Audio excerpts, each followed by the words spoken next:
Eh bien bonjour à toutes et à tous, j'espère que vous allez tous très bien. On se retrouve aujourd'hui chers amis pour une nouvelle réaction sur la vidéo de Wixeye. Vous le connaissez, j'ai fait une vidéo avec lui en feat qui sera d'ailleurs en description. Et j'ai déjà réagi à une ou deux trois vidéos à lui. Je pense qu'au bout d'un moment vous allez le connaître. Donc sa vidéo s'intitule Mes déceptions qui ont marqué mon parcours de gamer. Donc je vous prends pas plus de temps que ça, juste je vous demanderai de jouer le jeu les amis. Abonnez-vous, likez, partagez, commentez et puis voilà, ça fera extrêmement plaisir et merci à vous. Donc un très bon visionnage à vous. Ok, alors mes déceptions qui ont marqué mon parcours de gamer, c'est parti de notre poteau Wixeye. Let's go. De jeu hors du commun, une bande son transportante. On se rappelle les générations. Dans le domaine du jeu vidéo, il y a des jeux incroyables que l'on retient, par leur faculté de nous raconter une histoire, des sensations de jeu hors du commun, une bande son transportante. On se rappelle les générations PS1, la PS2 avec son large catalogue, la Xbox 360 nous proposant des pépites, et la PlayStation 3 avec ses hauts et ses bas. La génération PS4 et One qui nous rapporte encore plus ce côté jeu connecté. Et dernièrement, la PS5 et Xbox Series qui nous mettent en avant le côté jeu service. Aujourd'hui, nous allons parler sur un tout autre registre. Tout d'abord, avant de commencer cette vidéo, sachez une chose. La plupart des titres présents ne sont pas forcément des mauvais titres, mais tout simplement des jeux qui m'ont déçu par rapport Voilà, on s'abonne. Vous voyez ici. Voilà, on s'abonne. Lâchez les pouces bleus, abonnez-vous. à mon degré d'attente. Et nous commençons par le premier, Gran Turismo Sport, sorti sur PlayStation 4 en exclusivité sur cette console le 18 octobre 2017. Un nouvel opus attendu par la communauté GT depuis la sortie en silence du numéro 600 en 2013. 4 ans plus tard, Kazunori Yamauchi nous présente ce nouvel opus, un spin-off de la saga avec une variante vers le mode e-sport. Mais pourquoi je n'ai pas plus apprécié le titre alors que pourtant je l'ai platiné? Premier jeu de l'ère PS4, on le sait tous, la licence GT a toujours été la vitrine technologique chez PlayStation. Une qualité graphique plutôt jolie pour être honnête, mais malheureusement sera démunie de mode carrière, au détriment d'un mode sport. Un mode multi qui poussera les joueurs à s'affronter lors de compétitions en ligne. Et là est sa plus grosse erreur. L'absence de ce mode GT lui vaudra une certaine frustration de ma part. Les sensations de conduite se sera aseptisée, la rendant beaucoup plus accessible pour le grand public. Malgré tout, cela restera un bon soft sans toucher l'aura de ses prédécesseurs, type Gran Turismo 4. Il faudra attendre 2022 pour voir la sortie du nouvel épisode, cette fois-ci canonique, le 7ème épisode sur PS5, pour voir le retour de ce fameux mode GT. Un titre que j'aurais platiné aussi, mais beaucoup plus apprécié que l'épisode sport, qui restera un bon épisode sans être inoubliable. À la 9ème position, on retrouve un titre sorti le 26 octobre 2010 sur les consoles PlayStation 3, Wii, PSP, Windows, iOS, Nintendo DS et Xbox 360. La suite d'un excellent titre, il s'agit de Star Wars, le pouvoir de la Force 2. Comme je viens de vous le dire, le premier... Alors, je suis pas personnellement, les gars, Gran Turismo, je suis pas un grand amateur du tout de ce jeu, donc c'est pour ça que je ne dis rien. Là, je vais laisser défiler. J'espère qu'il va parler de jeux dont j'ai déjà joué, parce que le problème c'est que je ne peux pas rajouter de choses par dessus, parce que bah forcément, Gran Turismo, j'ai pas joué, donc je sais pas. Star Wars Force Unleashed, pardon. J'ai pu le faire dans le temps, mais le problème c'est que ça remonte à trop loin, donc c'est pareil, je peux pas dire grand chose non plus là-dessus. C'est très bon malgré une durée de vie assez courte. Le pouvoir de la Force 2 arrive à faire pire que son prédécesseur, entre 4 et 5 heures de jeu. Des environnements qui n'ont pas l'aura du premier. Nous retrouvons Starkiller, mais cette fois-ci en tant que clone, à la recherche de ses mémoires et de savoir la vérité sur la conspiration intergalactique. De bonnes idées mais sous-exploitées au détriment d'un jeu qui voulait faire dans le grandiose. Il fera tout dans le cas contraire. Moins beau, moins poussé, dans les phases de jeu et surtout moins d'âme. Ah si, le seul truc notable, c'est le démembrement. Mais en tant que fan, je vous déconseille cette suite. Autant rester sur le premier Star Wars, le pouvoir de la force. 12 juillet 2011, on clôture une saga incroyable au cinéma. Et à l'époque, une sortie au grand écran ne peut s'accompagner de son adaptation vidéo. Harry Potter, ah ouais, PS3, il était sorti sur PS3, Harry Potter? Je savais même pas. Je savais qu'il y avait une version PS1, je crois PS2, mais PS3, je savais pas du tout. Vidéoludique. Je parle bien de Harry Potter et les reliques de la mort partie 2, sorti sur PC, PlayStation 3, Nintendo DS, Wii et Xbox 360. On le sait, les jeux estampillés du jeune sorcier à lunettes n'a jamais eu de grands jeux, souvent la nostalgie qui parle, les épisodes PS1 et PS2, mais à l'arrivée des consoles de 7ème génération, ça perd en saveur, notamment avec ce dernier opus. Excite le côté monde ouvert mis en place dans la majeure partie de la saga, un titre vraiment pas beau à regarder, un système de jeu type beat'em all, une durée de vie très courte. Après, pour des besoins d'adaptation, ça colle pile poil au film, mais ce dernier jeu, Harry Potter, est pour moi une déception. S'il aura tiré sa révérence au grand écran, ce ne sera pas le cas en jeu vidéo. Bon après, le trophée platine est assez simple à récupérer. Mais c'est bien tout ce que je retiens. La licence Alien vs Predator, deux monstres du 7e art. Après un épisode sorti dans la fin des années 90 plutôt très bon, c'est le 16 février 2010 que sort le studio Rebellion avec Sega, le titre Alien vs Predator sur PlayStation 3, Xbox 360 et PC, qui nous plongera dans cet univers très science-fiction. Mais c'est pareil, c'est pareil en soi, Alien Predator, ça me dit rien non plus. Je pense que si ça me dit rien, ce genre de jeu, c'est parce que soit parce que pour moi ça n'avait pas un grand intérêt, ou enfin juste soit parce que j'en ai pas eu la connaissance. Je sais pas. Mélangeant trois gameplays différents, le Marine, le Xenomorph et le Predator. Trois façons de faire mais très inégales. Une durée de vie très faible entre les trois qui varie entre 1h30 et 4h. Même si le titre a pas mal de points négatifs, cela reste une 1h30 à 4h de jeu. Ah ouais, c'est que dalle. Hein. C'est que dalle. Très moyenne dans l'état. Sous-exploité avec ce fameux mode PVP qui tournera en rond, pas forcément très joli, un gameplay douteux, les effets sonores qui sont plutôt bons, mais cela reste un jeu qui m'a déçu pour ce qu'il m'a proposé. Encore une fois, par rapport à mon degré d'attente de fan des deux monstres du cinéma. Un petit bond dans le temps, direction la PlayStation 5, la suite de la nouvelle licence de chez Guerrilla Games. Débuté en 2017, je parle bien de Horizon Forbidden West, le 18 février 2022. Un jeu que je n'ai pas terminé pour vous dire tant le titre me procure cette émotion de jeu 1.5. Même si le titre est magnifique, n'oublions pas que l'aspect graphique ne fait pas tout. Ayant platiné Zero Dawn, j'étais pressé de mettre les mains sur cette suite. Quelle a été ma déception lors de ma prise en main, tant je me suis lassé de cette aventure qui aurait pu me proposer autre chose. Dites-moi en espace de commentaires si je dois me replonger dans cette aventure, mais à l'heure actuelle, ce titre m'a déçu. L'aspect du scénario qui n'était pas la grosse force de son grand frère, mais bien l'univers. Ayant passé 70 heures, je me suis ennuyé sur ce qui est Horizon Forbidden West. Nous voilà enfin dans le top 5 de ce classement qui, je me répète, est subjectif. Voici un titre sorti sur PS5, PS4, Xbox Series, Xbox One. Ah voilà, ouais, vas-y, Hogwarts Legacy. Horizon Forbidden, c'est pareil, j'ai pas joué. Horizon Zero Dawn, j'ai pas joué. Vas-y, c'est parti, Hogwarts Legacy. Dis-nous ce que... le Switch pourquoi. 1 et Switch 2 et PC. Voici Hogwarts Legacy, l'héritage de Poudlard. Ouais. Sorti le 10 février 2023. Que vous dire? Le jeu, alors pour vous dire les gars, Hogwarts Legacy en 2023, je m'en rappelle encore, j'avais fait exprès de précommander le jeu pour pouvoir être l'un des premiers à le tourner et à l'upload directement sur YouTube. Vous savez quoi? Totalement flop.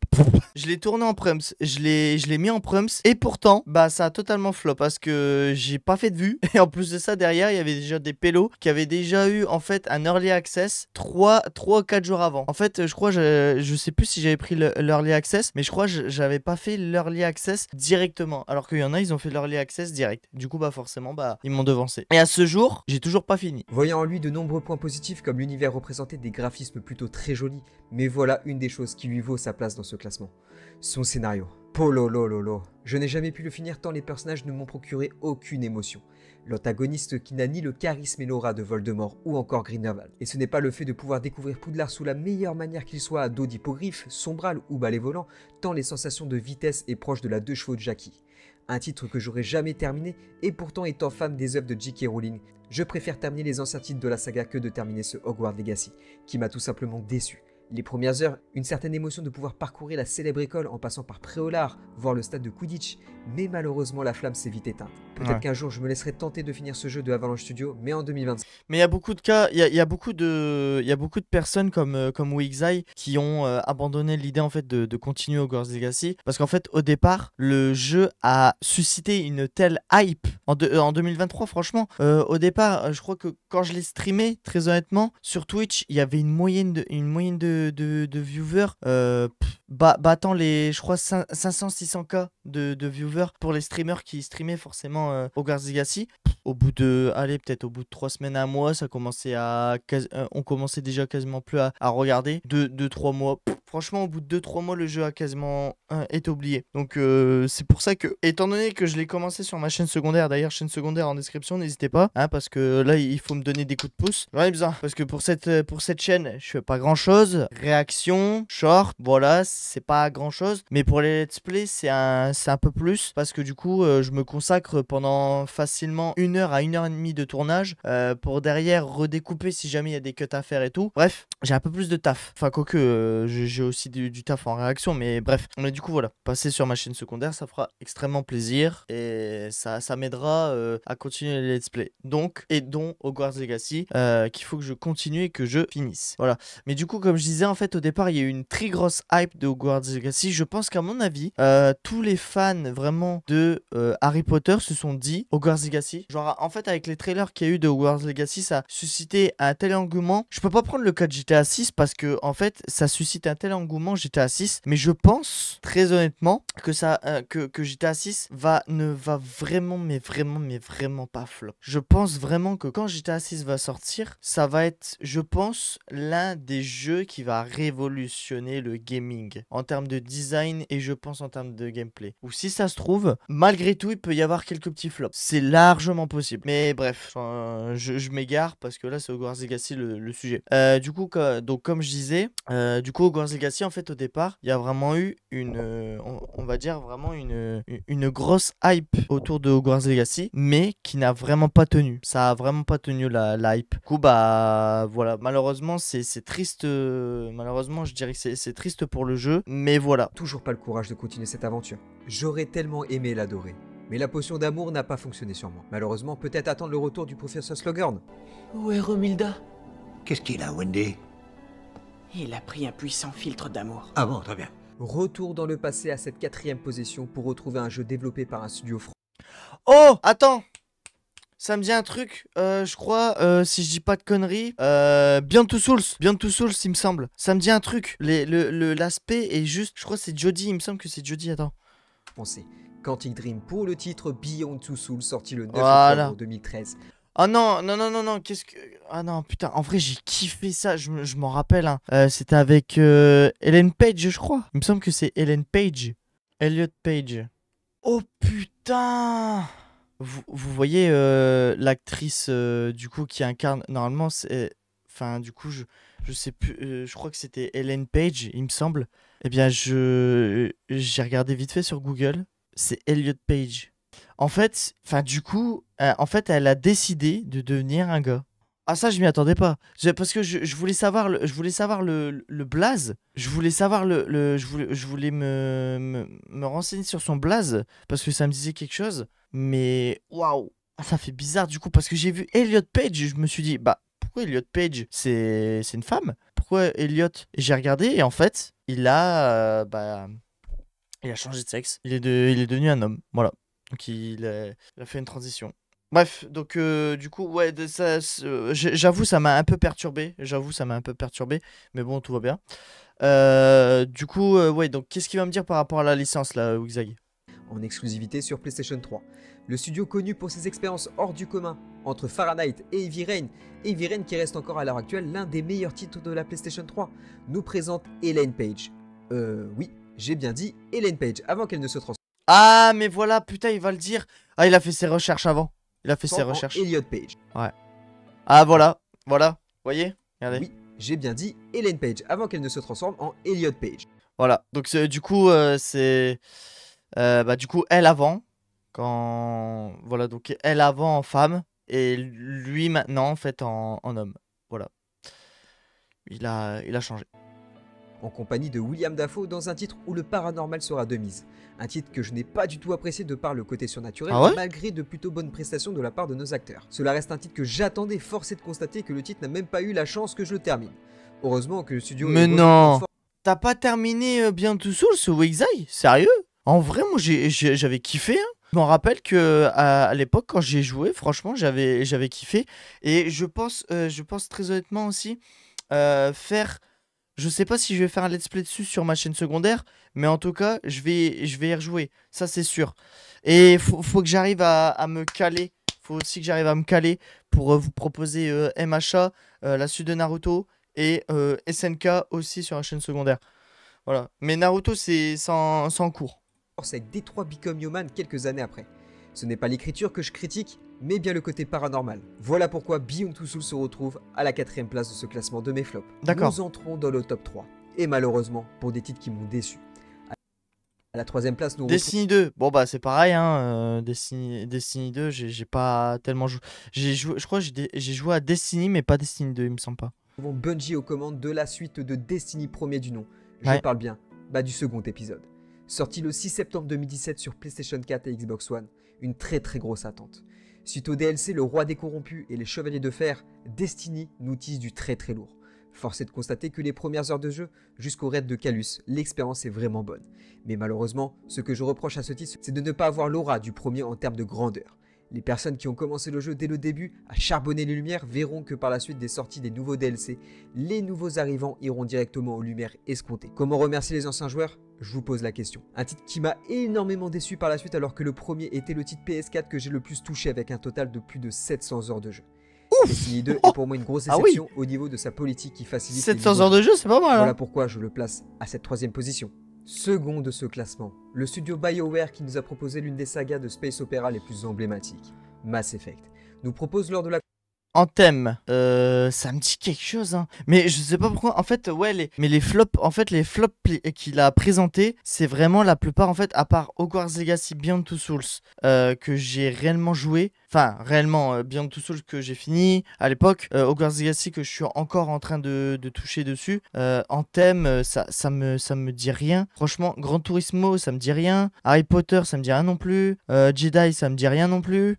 En fait, la plupart des titres qu'il a proposés, franchement, il y en a que 2 en fait, dont j'ai réellement conférence touché. Xbox de 2017, la Xbox One X, et pour nous montrer ce qu'elle a dans le ventre, le studio nous dévoile le jeu Anthem. Un monde resplendissant, bourré de détails, avec entre nos mains cette armure qui pourrait nous faire penser à Iron Man.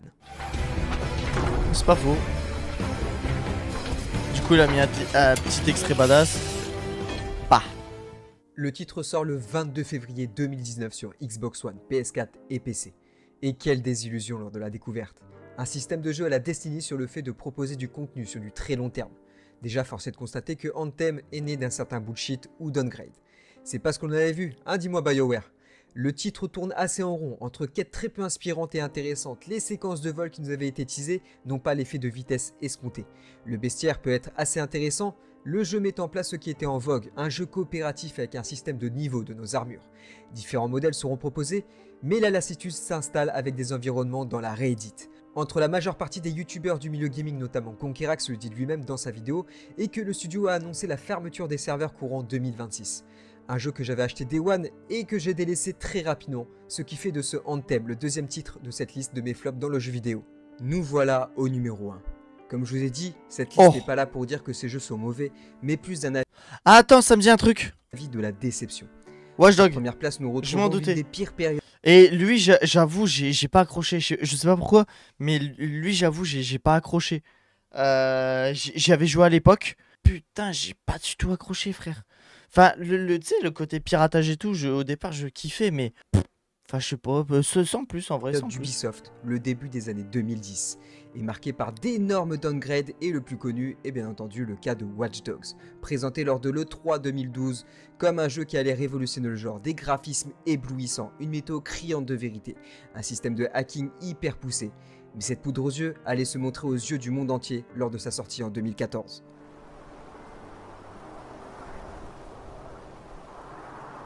Attends, ah mais il y a une différence de graphisme de zinzin là. Attends, E3 2012, en fait, tu vois que c'est plus contrasté, tu vois que les ombres sont davantage affinées. Ici, tu vois plus l'éclairage et tout. PC release, E3 2012. Mais frère, là tu te dis, là c'est un jeu de 2000, là t'as l'impression de jouer à un jeu de 2018 à la limite. Là t'as l'impression de jouer à un 2007 ou 2006. J'ai l'impression de voir les graphismes de Halo 3 à l'époque. Oh, c'est une dinguerie ça. Oh, le jeu il est... Force est de il constater est pas que beau. le jeu arrive dans un état pas forcément identique à la version Ah, présentée. tu m'étonnes. Sorti à cheval sur 2 générations de consoles, ça n'aide pas forcément à la donne. Où sont ces effets d'éclairage, ces particules qui volent au gré du vent, ce système de hacking avec ton téléphone simplifié juste avec la pression d'un simple bouton. Un Chicago plutôt joli mais contrairement à Rockstar qui sont les maîtres en la matière pour nous proposer une ville qui devient elle-même un personnage. Chicago est inintéressante, la conduite des véhicules qui ne procure pas de sensations grisantes. Le personnage de Hayden Pierce qui serait à la même enseigne qu'un Altaïr. Un personnage avec un charisme physique mais assez creux dans l'âme. Lui aussi tout simplement pour moi ma plus grosse déception dans le domaine du JV. Comme je vous ai dit par rapport à mes attentes. Et bien maintenant que ce classement est terminé, il est temps de parler des sous-catégories de ces flops. Voyez cela comme un bonus et laissez-moi vous énumérer ceci. Dans cette première catégorie, nous entamons un jeu très récent, La vidéo est dispo sur ma chaîne, soit dit en passant.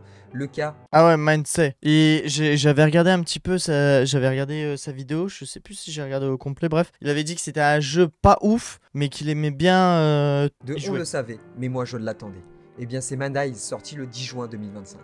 Un truc où je dois être le seul à l'avoir attendu. Eh bien contre toute attente, le jeu est extrêmement moyen, voire décevant. Une histoire pas forcément intéressante, une ville jolie, mais elle aussi, pas d'attache. Des bugs à tirer l'arigot. Une fois l'histoire terminée, bah on le quitte et on se pose la question, il s'est passé quoi pendant 15-20 heures? Voilà, Mandice est dans mon flop. Nouvelle catégorie, l'épisode Assassin's Creed. Je la Syndicate. décerne à l'épisode de la saga Assassin's Creed. Direction la révolution industrielle. avec Épisode de Syndicate. trop avant le renouveau. La vidéo est dispo aussi sur ma chaîne, tout simplement comme le titre le montre, après avoir mangé des épisodes annuels sans réellement de nouveautés. Ah mais c'est ça en fait, des moments, en fait le problème c'est que des moments, les licences, voilà, en fait des moments les licences voient que ça marche pour le jeu, du coup bah au bout d'un moment ils sortent le jeu parce que du coup forcément ils se sont fait un profit de fou avec un ancien par exemple, et à mon avis c'est ce qui a dû se passer avec Assassin's Creed Syndicate. Je pense que le précédent Assassin's Creed avait bien marché, du coup ils se sont dit, bah tu sais quoi, allez go, on en rentame un. De toute façon, il va bien marcher, pas besoin d'un scénario de fou. Il va bien marcher, puis voilà, parce que les joueurs sont là. Et au final, bah, c'est peut-être vraiment. Ça se trouve, c'est peut-être pas la pensée juste de Wixeye. Hein. Parce qu'au final, ils l'ont renta. Je pense ils ont quand même dû renta le jeu, tu vois, parce que les gens y ont joué. Mais sinon, je pense qu'à mon avis, il a du flop, je pense. Et pour preuve, le studio Ubisoft prendra la décision de faire une pause suite à ce pseudo-échec pour revenir 2 ans plus tard avec Origins, qui sera, pour être tout à fait honnête, très bon, mais ce Assassin's Creed Syndicate est pour moi le pire de la saga. La licence Call of Duty, célèbre licence d'Activision, qui a fait le bonheur de bon nombre de joueurs durant des années. Entre des MW2 de 2009, Black Ops 1, Black Ops 2, MW3 de 2011, des épisodes beaucoup moins bons comme Advanced Warfare et les tout derniers, MW3 de 2023 et Bon, après, on va pas se mytho, la plupart du temps, les Call of Duty, les BO, bah c'est le même en fait, je suis con moi.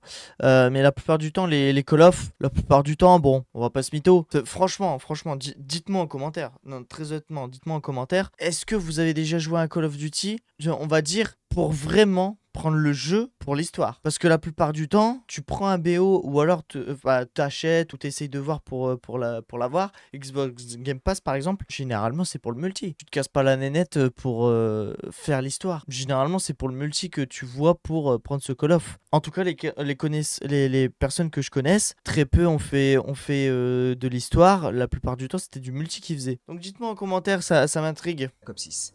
Que vous dire? Mis à part que l'âme de Call of Duty n'est plus simplement vous faire payer un jeu au prix fort au début pour balancer la majeure partie des mises à jour pour leur poule aux œufs d'or, Warzone.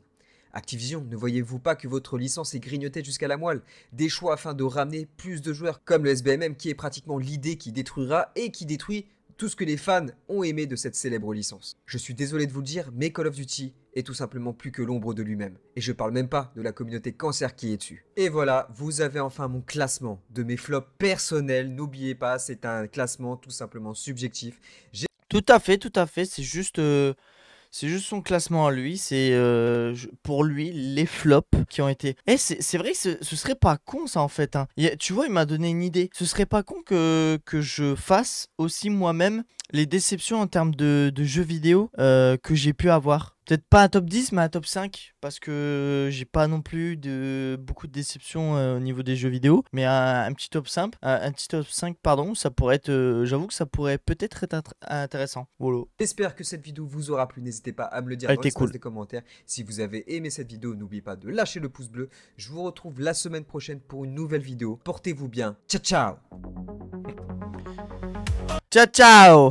Ciao. Voilà, bon bah, merci à Wixeye. Hein. Toujours un plaisir de regarder les vidéos. Toujours un plaisir. Eh bien, merci à toutes et à tous d'avoir regardé cette vidéo sur la react à la vidéo de Wixeye. Dites-moi ce que vous en avez pensé en commentaire. N'oubliez pas de lâcher le petit pouce bleu, abonnez-vous, commentez, partagez, ça fait extrêmement plaisir. Voilà. Et on se retrouve du coup les amis très prochainement pour une nouvelle react. Allez, une bonne soirée ou une bonne journée via quand vous regarderez cette vidéo. Et à la prochaine. Ciao.